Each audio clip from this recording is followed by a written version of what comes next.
Bonjour et bienvenue sur comicsblog.fr pour un troisième numéro de Masterworks exceptionnel puisque consacré au plus grand héros de l'histoire des comics. À l'honneur cette semaine sur le site, je veux bien entendu parler de Batman. Bon, Batman c'est pas non plus le plus grand héros du monde quoi. Quoi? Donne-moi un exemple où Batman il a pas la classe.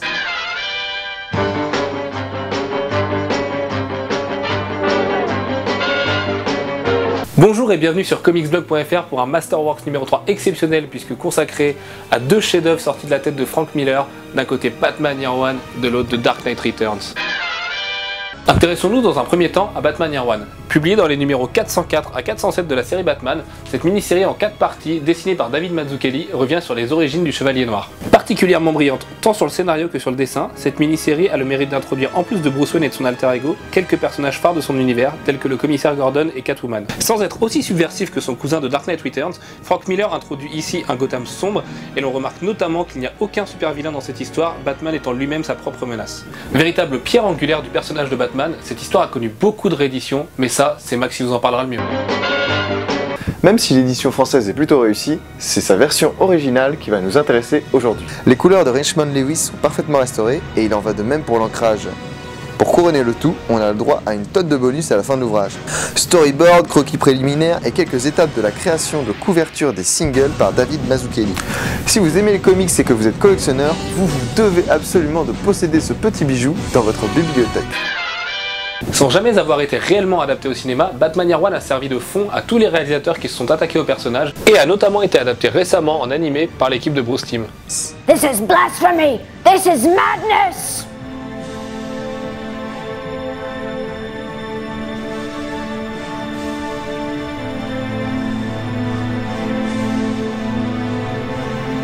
Man. This is Frank Miller! Parlons maintenant de The Dark Knight Returns, œuvre beaucoup plus controversée que son prédécesseur, notamment à cause, paraît-il, d'un aspect fascisant et des dessins de Frank Miller. Cette fois-ci, le New-Yorkais s'attaque aux personnages secondaires de l'univers de Batman, tels que Robin qui devient une fille, Joker, Double Face et surtout un Superman complètement révolutionné à l'occasion. Face à un monde profondément violent et injuste, c'est un Bruce Wayne vieillissant qui va reprendre les armes pour combattre le crime comme jamais. Profondément affecté psychologiquement de part en part du récit, Bruce Wayne devient à la fin un avatar de violence et de justice expéditive. Servi au dessin par un Frank Miller au top de sa forme et qui n'hésite jamais à aborder les sujets les plus sérieux et les plus adultes qui soient, The Dark Knight Returns marque notamment par une vision complètement ambitieuse du personnage le plus mythique de l'histoire des comics. Mais avant de conclure, faisons un dernier tour auprès de Max qui va vous parler des différentes éditions du titre. Pour The Dark Knight, on va donc s'intéresser à la version absolue. Sachez cependant qu'on peut trouver une version deluxe qui nous dispense de l'épisode The Dark Knight Strikes Again. Beaucoup moins bien. Oh.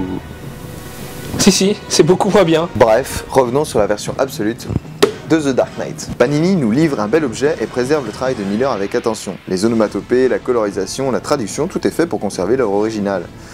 Comme dans tous les absolutes, on retrouve les ajouts habituels, page de script, étape de création. Et ça fait Au final, plutôt que vous diriger vers les médiocres Strikes Again et All-Star Batman du même Frank Miller, nous vous conseillons très clairement Batman Year One et The Dark Knight Returns qui restent encore aujourd'hui deux lectures intemporelles du personnage mythique qu'est Batman. Batman, encore et toujours Batman, la chauve-souris qui nous rend dingue.